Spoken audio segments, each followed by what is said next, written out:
Welcome everybody to the weekly share of the Zera Shimshon, and today is the 21st day of Iyar, getting closer to Matan Torah, and the Yetzer Hara is getting bigger. And may Hashem protect Klal Yisrael from all the wicked Arabs that are trying to shoot us and kill us. Okay, I got friends that just called me from Beit Shemesh. They're in the Miklat. It's not far from me. So everybody say please a little kapitel Tillim or something, or dedicate something, give some tzedakah for Klal Yisrael in Eretz Yisrael.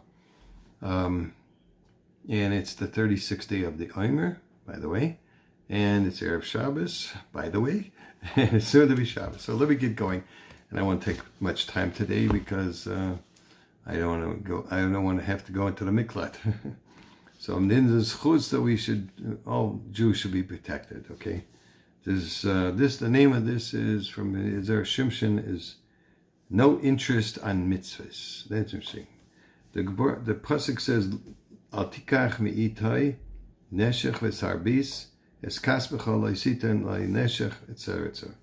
Do not take from him interest and increase, and do not give him your money for interest. Now that's a regular person. You're not supposed to lend money with any attachments, that you have to pay back more money if you don't get paid on time or something. So no interest payments are allowed. And it's very serious because it says person that lends on interest does not get up for Techias HaMesim. So that's pretty serious. The Gemara in Baba Basra 10a writes that Hashem lends to those who give tzedakah and help the poor. As the verse says, whoever is gracious to the poor lends to Hashem. That's a pasuk in Mishlei. Seeming proof of the Gemara statement that Hashem lends to those who give charity to their poor brethren.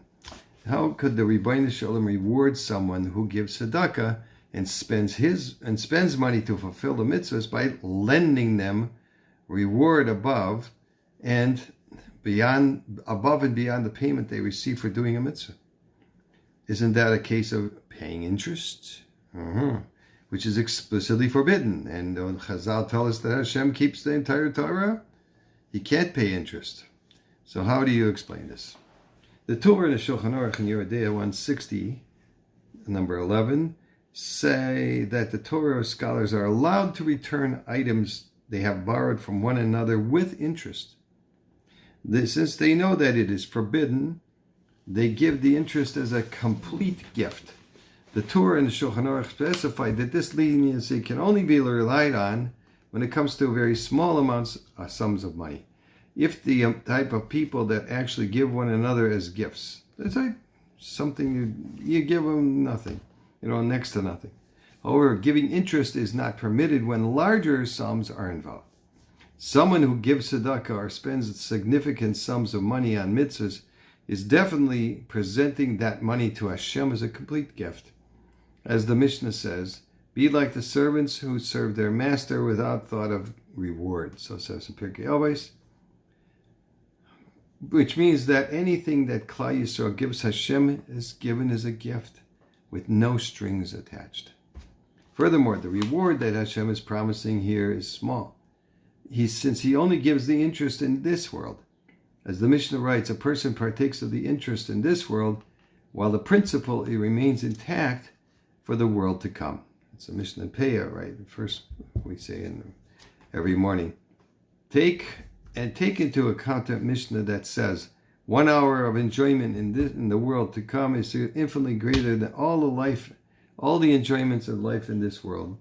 Pirkei Avos number 4. That's last week's Pirkei Avos, which means that Hashem considers what he gives us in this world to be insignificant, just a small gift, and there is no problem of interest. So says the Zera Shimshon in our Parshat Ois Dalet. Okay, and everybody, again, have in mind that nobody should be injured. We should have no fatalities or even injuries in the slightest, and it should all go back on their own heads. That's what I say. Okay, so everybody have a wonderful Shabbos. Behar Bechukotai. It's a double Parsha again. third time in this month. Okay, we're getting to Shuas. Be'ezus Hashem. Kol tov.